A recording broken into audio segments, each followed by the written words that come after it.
ముందుగా అందరికీ వినాయక చవితి శుభాకాంక్షలు అండి.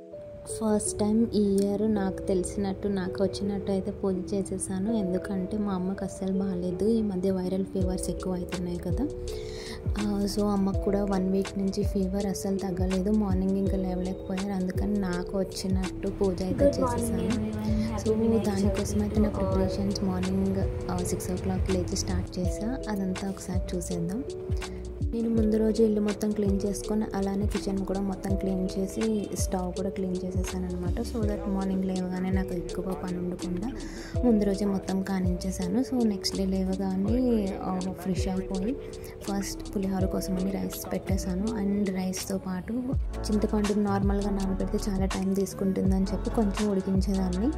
అండ్ అది అయిపోయిన తర్వాత దేవుడి కోసం ముందు రోజు నైటే నేను శనగలు నానబెట్టాను. సో ఆ నానబెట్టిన ఉడికిస్తున్నాను.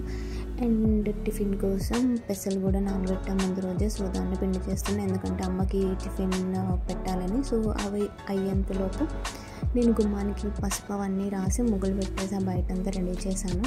సో అది చూసేద్దాం.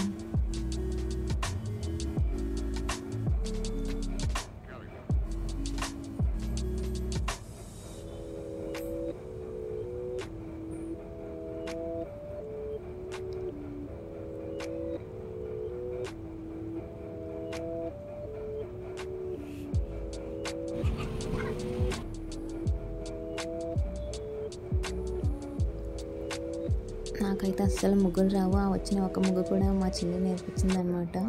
సో ఇప్పుడు అదే ముగ్గు వేస్తాను.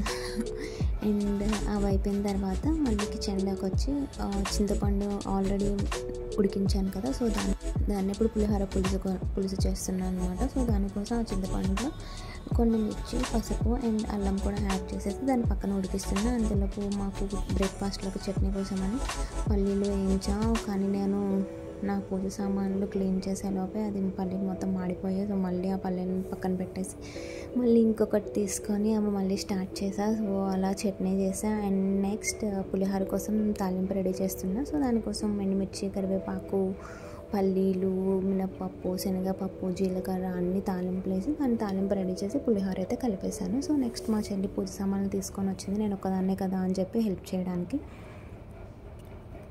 ఇంకా పూజ స్టార్ట్ చేసే మొత్తం.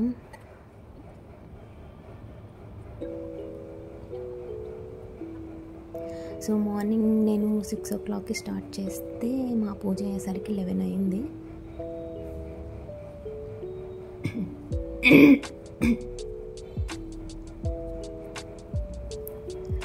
అలా మొత్తం పీట మొత్తం డెకరేట్ చేసి పైన పువ్వులతో మొత్తం సర్దేశాను. సో నెక్స్ట్ మేము ఏవైతే ప్రసాదాలు చేశానో అవన్నీ పెట్టాను. అండ్ ఉండ్రాళ్ళు, అవి పప్పు ఉండ్రాళ్ళు అండ్ పాలు ఉండ్రాళ్ళు మా పిన్ని చేసి పంపించారు. నాకు అవి చేయడం రాదని చెప్పి. సో నేను పులిహోర, శనగలు, వడపప్పు నేను చేశాను. పిన్ని 2 ప్రసాదాలు పంపించారు. సో మొత్తం అలా 5 పెట్టేశామన్నమాట. అలా ఫ్రూట్స్ అంతా డెకరేట్ చేసి కథ చదవడం స్టార్ట్ చేశాను. అలా నేను సౌజీ ఇంకా అమ్మ కాసేపు కథ వినడం కోసమని అలా వచ్చి కూర్చున్నాను. అంతే, అస్సలు ఓపికలేదు అమ్మకి. ఇంకా అలా మా పూజ అయితే సక్సెస్ఫుల్గా కంప్లీట్ చేసేసాం. సో కంప్లీట్గా వీడియో ఎండ్ వరకు చూసేయండి.